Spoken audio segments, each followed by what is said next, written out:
পরপর ২ ম্যাচে হার। ২০২৬ আইপিএলে কেকেআরে জয়রাত কি তবে থেমে গেল? বিশেষ করে এসআরএইচের কাছে ৬৫ রানের সেই লজ্জাজনক হার ভক্তদের মনে অনেক কোশ্চেন তুলে দিয়েছে।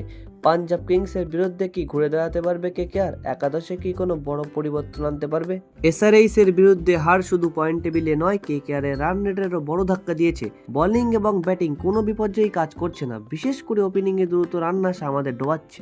পাঞ্জাবের বিরুদ্ধে আমাদের দরকার এক বিধ্বংসী শুরু, আর তাই ওপেনিংয়ে সুনীল নারিনের সাথে দেখতে চাই ফিন অ্যালেনকে। তবে এই দুই ওপেনার যদি টিকে যায় তাহলে ম্যাচের মোড় ঘুরে যাবে। ২০২৬ এই সিজনে পাঞ্জাব ম্যাচটা আমাদের জন্য কামব্যাকের সেরা সুযোগ। আপনাদের কি মনে হয়, ফিন অ্যালেনের সঙ্গে কি নারিনকে ওপেনিং করানো উচিত? কমেন্টে আপনার মতামত জানান এবং ক্রিকেটের সকল রকম তথ্য যাচাইয়ের জন্য এই চ্যানেলটিকে সাবস্ক্রাইব করে সঙ্গে থাকুন। ধন্যবাদ। আর কেকেআরের কোন প্লেয়ার আপনার ফেভারিট এবং কেকেআরে কিরকম ভিডিও দেখতে চান সেরকমটা কমেন্টে লিখে যান, আমরা সেরকম ভিডিও আপনাদের জন্য আপলোড করব। ধন্যবাদ।